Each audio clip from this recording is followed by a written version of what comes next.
Sevgi, hiç şüphesiz hayatın anlamı. Seni seviyorum. Harika iki kelime değil mi? Arkasında bize şarkılar söyleten, ayağımızı yerden kesen, içimizi ısıtan duygular var. Ama ilişkilerde bu cümle, doğaya ya da sevdiğin bir hayvana fısıldadığın gibi her zaman yalın ve sade bir halde değil. Doğada herhangi bir şeye, belki bir çiçeğe, belki bir kuşa, belki de evinde beslediğin bir kediye ya da köpeğe seni seviyorum dediğinde inanılmaz bir haz alırsın. Çünkü şartsız ve beklentisiz bir sevgi sunuyorsundur. Bu sana huzur verir. İlişkilerde ise bu durum biraz farklıdır. Seni seviyorum demek, beni sev demektir aslında. Seni çok seviyorum cümlesi ise beni çok sevmeni istiyorum anlamını taşır. İnsanlar genelde sevilmek istedikleri kadar severler. Kendi içlerinde ne kadar sevgiye ihtiyaç duyarlarsa karşı tarafa da o kadar vermeye çalışırlar. Çünkü ne kadar çok sevgi verirlerse o kadar çok sevileceklerini sanırlar. Ama herkesin sevgiyi yaşayış ve yaşatış tarzı farklıdır. Karşı taraf senin kadar yoğun yaşamıyor olabilir. Seninle aynı yoğunlukta yaşamıyor olması seni sevmediği anlamına gelmez. Sadece sevgi anlayışının seninle aynı seviyede olmadığı anlamına gelir.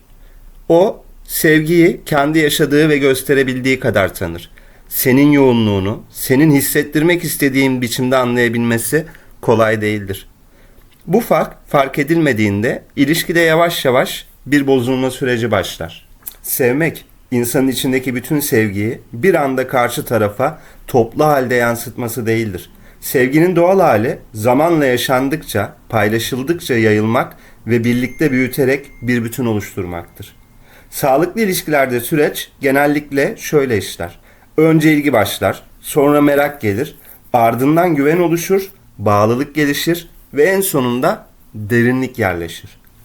Ama bazen bir taraf bu sıraya atlar. Kendi içinde biriktirdiği yoğun sevgiyi birden karşı tarafa yükler.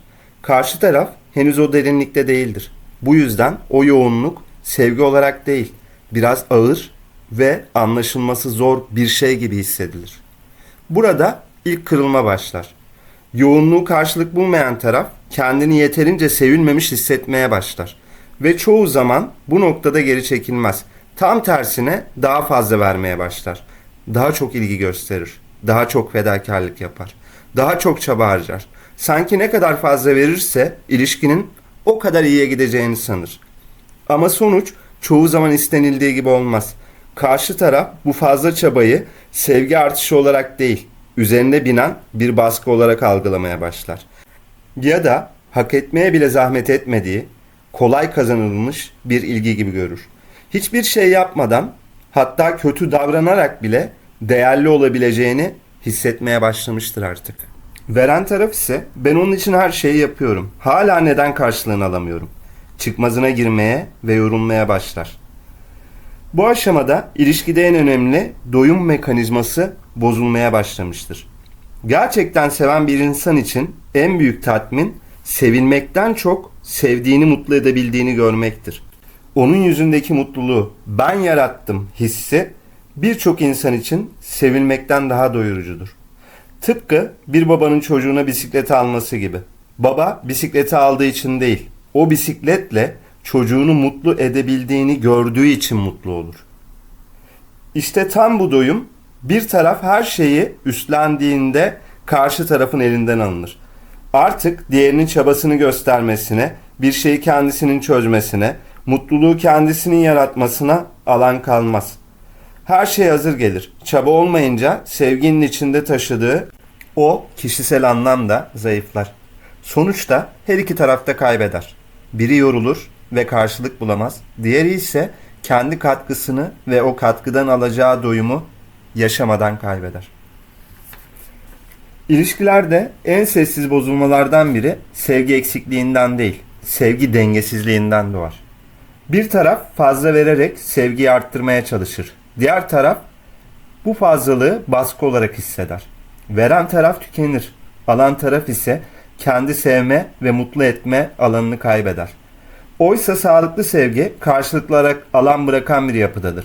Aynı yoğunlukta olmasa da aynı dengede ilerler. Her iki tarafında ben de varım, ben de bir şeyler katabiliyorum diyebilmesine izin verir.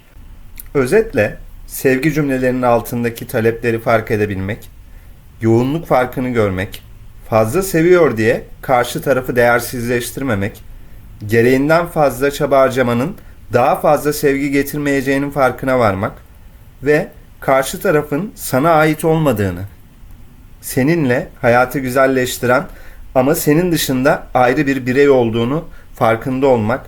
Bunlar birçok ilişkinin sessizce bozulmasını engelleyebilecek farkındalıklardır.